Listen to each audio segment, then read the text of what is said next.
You know, it's almost like your birthday with a package from China, so let's go.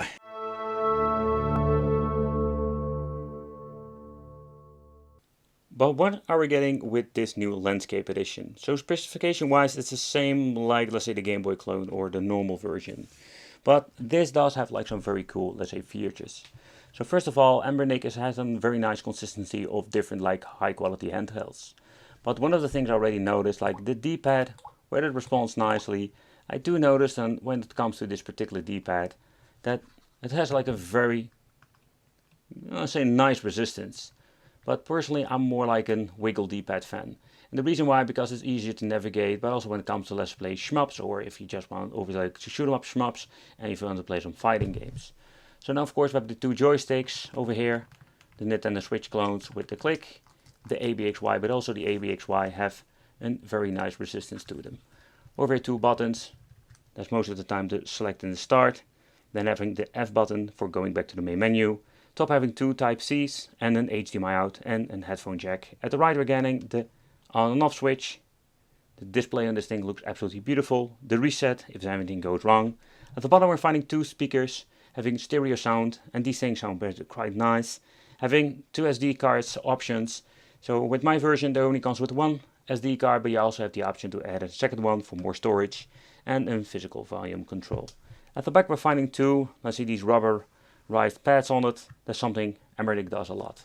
And of course the battery itself, it's quite a huge one. The shoulder buttons. So with this newer generation we're finding, let's say, a different height between them. It makes it more comfortable and way easier to press. Where I'm still not a big fan of, let's say, overall, let's say, shoulder buttons at all.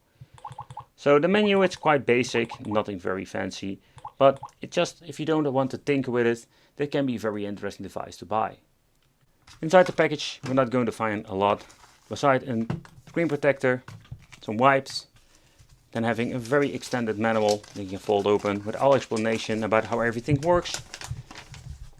But you can just see over here with the emulator shortcuts. So for fast forwarding, you can make a quick load, quick save.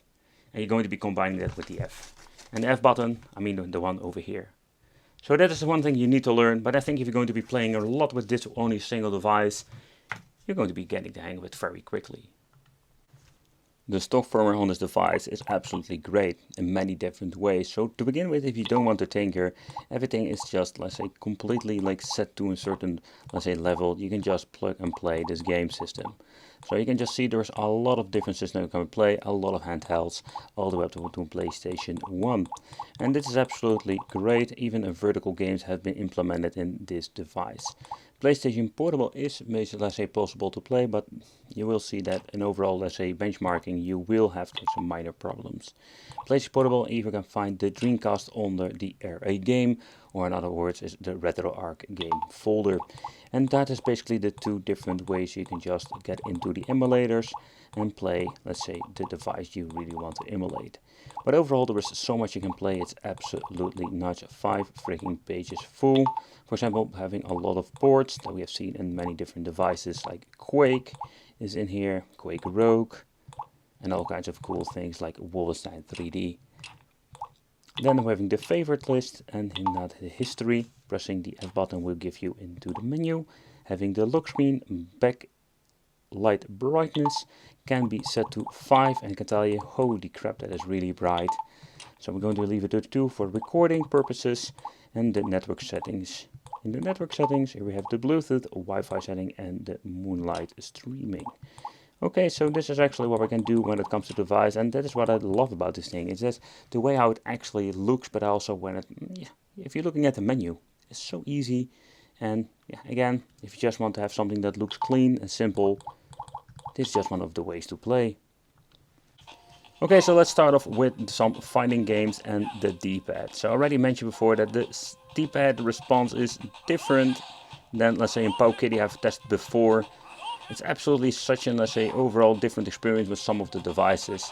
You can see the inputs are just perfect. No problem whatsoever, but I really needed to get used to the D-pad, simply because you need to press it quite hard due to the resistance of the membranes. But when getting the hang of it, everything works just fine. The same goes for the analog stick. But the overall configuration of the shoulder buttons, if you're just going to be needing the side ones, it's not going to be a problem, but do have an overall pleasant experience with this.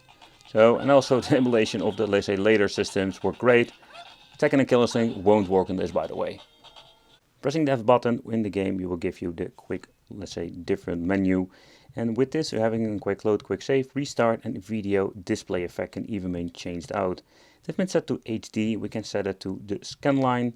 So when you're going to be looking into this, you can see having a scan line. But let's do, let's say, a fun, let's say, side-by-side comparison. Let's choose one single game. Okay, well that's kind of interesting when you're looking at, let's say, the same menu with PlayStation. We have disc control, video display effect can be changed out. I already mentioned we're going to be messing around with that. The backlight brightness can be adjusted in here. We're having different kind of BIOSes. You can add, let's say, BIOSes if you want to, and the vibration can be disabled, enabled. So let's see what happens in here. And yeah, I think so far do have the idea that we do have a small delay in the audio. So let's get into the gameplay and let's see how that actually works out. Yeah, we have an audio delay. And that's a little bit of a downside to this. Nothing to do about that. Okay, the first one is going to be the HD filter, and from that point we're going to be looking into scanline and all the other ones that are can be implemented in the game system. So far I understand it works with every single emulator. So this is actually the scanline filter number 1. Scanline filter number 2. No filter at all, so they call this fast. I completely understand why.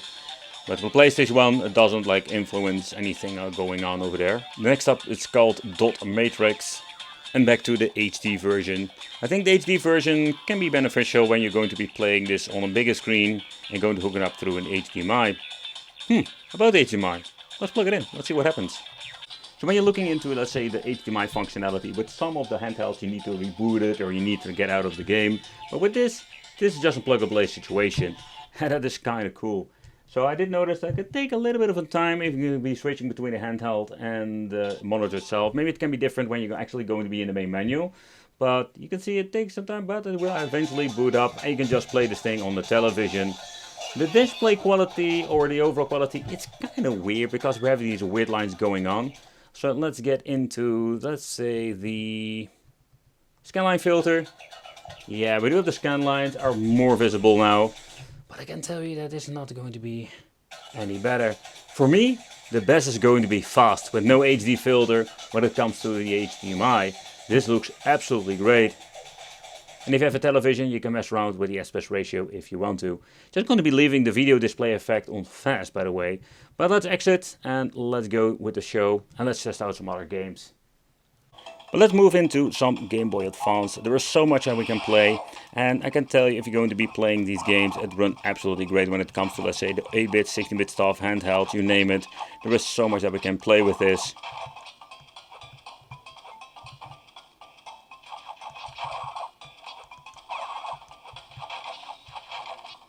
Absolutely great. Press start doesn't do anything, by the way, if you're wondering. A lot of devices do have that. Then you can mess around with it. Okay, let's go exit and let's go back to a different emulator.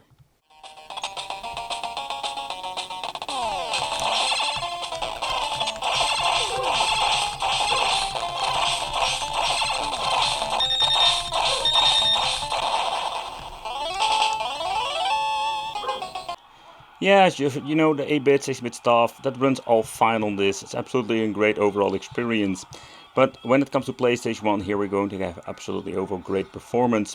Yeah, absolutely fun to play these old school games. And they also added the background music, so that is absolutely cool. And you really need to get used to the buttons, because if you want to do drifting, it's going to be slightly difficult to do. Running on native resolution, this is really smooth. Ah, there we go. Ah, messed it up myself. And indeed, the rumble function has also been enabled, because now I'm basically bashing into the wall and can feel the handheld like vibrating. That's absolutely cool, man. That's really cool. With PlayStation Portable, we do have bezels of the resolution of PlayStation Portable being different of the screen we're actually using. So they adjusted it like that. Not a big of a deal. You can see already like into the intro that we're having some minor hiccups. And that's not going to be any different when you're going to be playing throughout the game. So if you're going to be playing some God of War, I know for sure that's going to be unplayable with a lot of many of these PlayStation portable games that are not great at all. And way too, let's say, difficult to emulate on chips like these. But some of the games are playable, including the PlayStation Portable Minis. So when pressing the F button, what is interesting that we do have the option to mess around with the settings. But what is weird that they're putting like this on rendering resolution 2 times. That makes no sense. And also, it makes it way more difficult. So, okay, they have 2 times resolution, but they have frame skip set to 2. Okay, yeah, so you can also tinker with that. And now we're getting so much overall better performance. So even this device isn't really made for tinkering. With PlayStation Portable, we can still tinker. But of course, let's try some Sega Dreamcast, one of my favorite devices. But the thing is, you do some minor glitching in the menu, but nothing really let's say, very bad to see that they completely destroys the overall experience of the game. Vibration function also enabled, you can just feel the thing going crazy with vibration.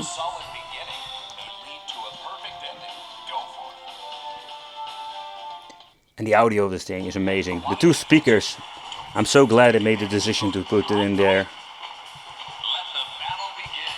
Alright, so let's see. I'm not the biggest fan of the D-pad. But it is playable, like direction, everything seems to be working fine. This is one of those games that I personally prefer to get a joystick. But audio, everything, visual part, it's working great. It's absolutely amazing. The music, the audio, the display, I like it a lot. But if you're going to be booting up through the RetroArch, yep, you're going to be having a different experience. We're having like sidebars now, so that's absolutely great that we don't have like some widescreen shenanigans going on. Another thing also, if you're going to be pressing, you can see that RetroArch is opening up, and here we can mess around with some settings if you want to.